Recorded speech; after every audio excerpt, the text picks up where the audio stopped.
الحمد لله الحمد لله رب العالمين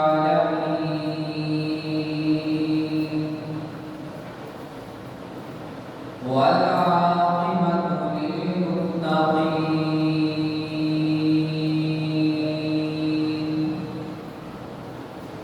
والسلام والسلام على أشرف الأنبياء والمرسلين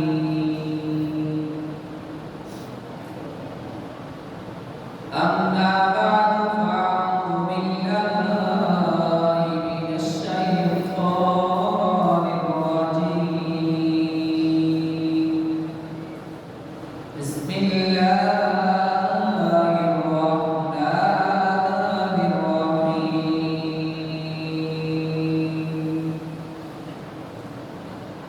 قال الله تبارك وتعالى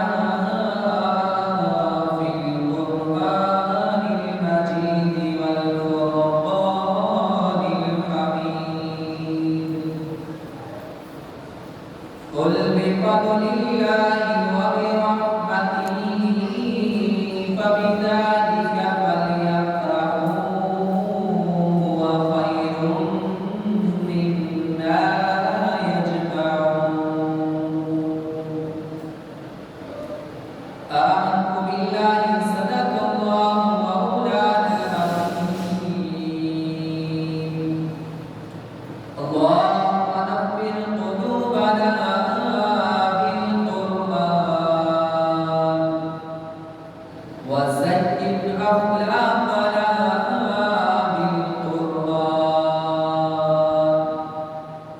وأدخلنا الجنة بالقرآن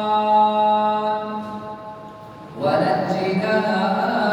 من النار بالقرآن قال الله تبارك وتعالى في شان حبيبه مخبرا وآمرا إن الله وملائكته يصلون على النبي يا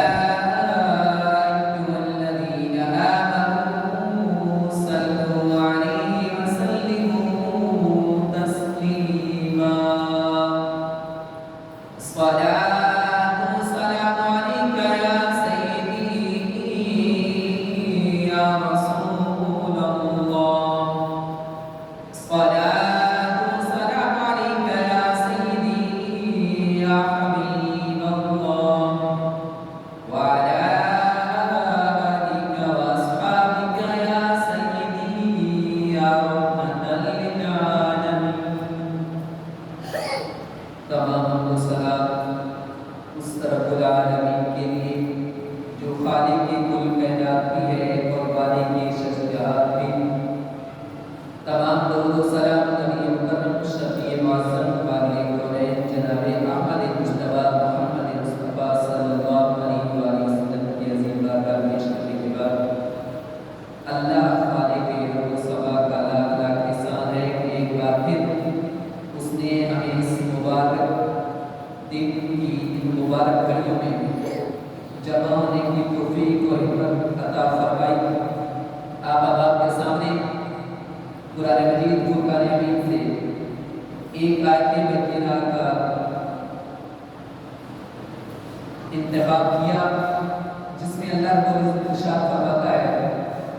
قل بفضل اللہ وبرحمتہ فبذلک فلیفرحوا هو خیر مما یجمعون اے محبوب آپ فرما دیجئے کہ جب اللہ کی طرف سے کوئی فضل اور رحمت ملے تو خوشی کرو اور فرمایا کہ یہ تمہارا خوشی کرنا جو کچھ دنیا میں تم جمع کرتے ہو سب سے بہتر ہے اب آئیے قرآن مجید سے پوچھتے ہیں کہ رب فرماتا ہے کہ اگر تم کو کوئی فضل اور رحمت ملے تو خوشی کرو اللہ کا فضل کون سا ہے اور اللہ کی رحمت کون سی ہے؟ اللہ خود قرآن میں ارشاد فرماتا ہے وَبَشِّرِ الْمُؤْمِنِينَ بِأَنَّ لَهُم مِّنَ اللَّهِ فَضْلًا كَبِيرًا، خوشخبری ہے مومنین کے لیے کہ اللہ رب العزت نے ان کو فضل کبیر عطا فرمایا۔ اس آیت میں ارشاد فرمایا کہ جب اللہ رب العزت کی طرف سے فضل اور رحمت ملے تو خوشی مناؤ۔ اس جگہ رب ارشاد فرما رہا ہے کہ نبی محمد صلی اللہ علیہ وآلہ وسلم اللہ کا فضل ہی نہیں